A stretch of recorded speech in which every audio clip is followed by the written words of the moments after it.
Yes, the Sawdust Festival started last week, and a very popular time down there in Laguna Beach. We have a great artist on today, Lorraine Adler. Nice to meet you. It's nice to be here. Thank you. And you brought along some stuff we'll get to in just a moment. You do watercolor and jewelry, and you were telling me this is your first year. My first time at the out. Sawdust. How did you get an actual booth there? Because I hear sometimes there can be quite a waiting period. It can be tricky. Everybody signs up, and then you're accepted. There's a show and tell day. You bring in examples of all of your art. Once you're accepted into that, it goes into a drawing. And actually, there were more people this year that signed up to be there than actually got in. Wow. So I was very lucky on my first shot. Yeah, you really are. Now, are you a resident down in Laguna? You have to be. You're supposed to be anyway. How long have you been living down there? About 7 years. Okay, so you're well familiar with the festivals. Yeah, go to all the festivals every year. How did you get into artwork and doing watercolors? Something you've done since you were a kid? Well, I was interested, but I sort of got sidetracked. I had a business degree, and then after raising a family, I went back to art, and I just took up watercolors about 20 years ago. Yeah, it's a... so I love watercolors. It's one of those mediums that I've dabbled in it a teeny tiny bit, but you really have to think of the steps ahead, because unlike oil paints, where if you kind of make a mistake in oil paints, you can cover it with more paint. Back. You don't see that. You don't with watercolors. No, you can definitely go back and forth with oil. Yeah. But with watercolor, once you get dark, right. You can't go back. Yeah, and you have to think in reverse, don't you? The white spaces you have to think of first. Let's look at some of these. We'll look at your jewelry, your pendants here in just a moment. And I'm going to hold these up. And very nice. This looks like a young woman in a bandana. Yeah, this one's called Moments, and I started doing faces the last about year and a half. And some of them, for those people that come down to Sawdust, they'll see that some of them get a little crazier than this young lady, where they have one with a mask on and different poses.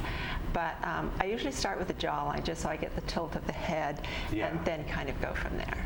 Yeah, and I want to point out here that something that watercolorists are very, very good at, and this certainly shows that, and that is what's called negative or white space. And just by looking at this, you can, I can see it here, a faint outline of the jawline, but when you step back, you don't see that. However, you envision it in your mind just by the way the other colors flow around it. Everything sort of points to something, and then your mind takes over and makes up the It does. Yeah, very good. I like that very much. This is something I also like. This looks like a hibiscus, am I right? This is a hibiscus. This is a giclée. The edges are deckled so that if you want to, when you frame it at home, you can still float it, which I really like to do because I think it even accentuates the lightness of watercolors. Yeah. But and the watercolors that you use, they can be quite expensive, can't they? The brushes, oh my. The brushes can be crazy, but you know, I was lucky enough in my early days, I was taking a class at Saddleback, and they used to have a guy come that was called the Brush Man, and he would just dump piles of brushes. They were really seconds. Maybe the handle had a chip or something, but the brushes were much cheaper. Yeah, they can be quite expensive. I know some of the Winsor Newton brushes, they can be several $100s, believe it or not. And watercolor brushes are usually noted as being more expensive because they have to be a little bit finer. They have beautiful hair. Yeah. I mean, let's face it, with oils or acrylics, you can put it on with a palette knife. It really doesn't matter. But with watercolor, quite different. Now, tell me about these pendants here. Are these watercolors? How does they are original watercolors. You know what I'm going to do, Steve? I'm going to put these on if you can get them on the desk here instead of that way. I think you can get them a little bit better if you can. If you can't, I'll hold them up. But tell me about these. Okay, these are original watercolors. Actually, when I presented these on show and tell day to get in, they said, "Oh, you're going to be using prints," and I said, "No, I really think I'll use original watercolor." And I thought of the idea over dinner one night. Okay. Just that I thought it was, if you love art and it's a good conversation piece, when you're out, it adds a spark of color to your outfit. And let me just do that because it's, how sometimes you'll wear a necklace or a pendant and it flips around. Well, it doesn't matter with these. You got to cover it either way. Some of these are abstracts, as this blue one is. That's an abstract. I think all the others that we have here, that's part of a tulip. That's the base of the tulip where the stem attaches. So these are actual little miniature watercolors that are in here. That are framed, and they're sealed so that you won't lose the artwork. Very nice. Yeah, I like those.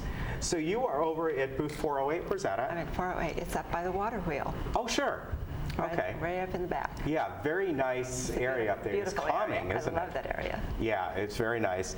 And the Sawdust Festival is open from 10 in the morning until 10 at night. And is it August 30th, September 1st? September 1st. September 1st. Okay, I also want to make mention of you have a website, watercolorlaguna.com. So if you want to go on there and see all of Lorraine's artwork, it is there, and you can just kind of file through there and see. Now, can they buy things on the website right yet? I don't have a store open on there, but I will set it up probably after Sawdust when I get a chance to really work on it again. Yeah, but I think the thing to do is really go down to the Sawdust Festival to see this artwork right up close. And it's really a great experience for both the artists and the patrons, because they come through, we get to talk to everybody, and it's nice to be able to meet the artists when you're buying some of their work. It is. Are you working while you're in the booth? Are you doing some things? Okay. I paint every day.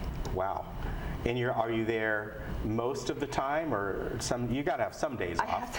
I have a dog and a husband at home, and they're both. I need to take care of them too. Yeah. So, I don't do the 10-hour, 12-hour days, but I'm usually there at least till 7 o'clock or so. Right. And if you're not there, there's usually a little sign up saying if you would like to purchase something, it tells you how to do that if That's right. the artist is not there. You can always take things up to the sales booth. And they'll take care of that for you. They'll take care of it. You've only been there a week. How long did it take for you to set up? Oh my goodness.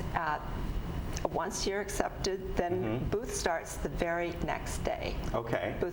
What you get is this little plot of ground marked off. Is the walls up? No, there's nothing up. Oh, nothing. Just the plot of ground with a rope around it, showing you exactly where you have to stay within that rope. And then you have to build your booth. A lot of the artists, well, at least the guys, build their own booths. There are contractors down there, and you can hire someone to build your booth. And then you design it yourself. You design your own booth. They start from scratch every year. Wow. And we can leave them up. If we're going to be in the Winter Festival, then we leave the booth up. Oh, you can? You can leave it up for that. But then it has to come down. Yeah. Now, do you know if you're in that yet, or is that another thing you have to apply for? You apply, but you get first choice. I mean, you are... Once you're in you get a chance. Now, next year, if I decide to do Sawdust again, I'll have to start from the beginning. Oh, you will? Yeah. Okay. Are there people that have been there for years? Do they have to do that every year, or once you're there, you're kind of grandfathered in, meaning you can just say, yes, I'm going to be there for the summer next year? The people that have been there like 30 years, or 15 to 30 years, those people they're in their grandfather. Yeah. Then the others, you have to be, I think it's 5 years, 5 or 6 years. Once you're there 5 or 6 years, you get 2 little chits for drawing. You get two. I see. And you get, that's how it works. That's how some people that actually didn't get in this year ended up not getting drawn, because they'd been there maybe 2 or 3 years, but they didn't get extra drawing slips. Wow. So every year you have to go through that process. All right. Well, we thank you for coming on. You have great artwork here. And again, Sawdust Festival is open from 10 a.m. to 10 p.m. daily. You can see the senior tickets are $6.25. Season pass is $15.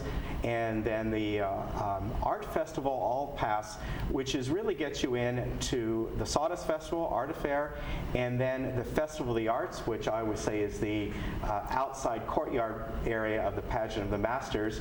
$21.50 will get you into those venues all year long. You can go to any one of those venues and get that ticket, and if you really enjoy it, that's the way to go. Want to give you a tip For parking, get down there early. If you're there in the evening, it's hard. It's a downtown area. It's about $10. You can park up just really inland a little bit from the Sawdust is the Act 5 parking lot. That, I believe, is $7, and then there's free shuttles take you all around Laguna. So just be careful, because in and out of that parking lot can be a little bit tricky in the evenings. It's better Yeah. if you need to make that left coming out of there, it's good to go down and make a It turn. is. Yeah, good tip. All right, thank you very much for coming down Thank you here. very much. Enjoyed it. I hope everyone will come. Yeah, I think they will. We always get a good crowd from here down there. Great. We do. All right, folks, we'll be right back.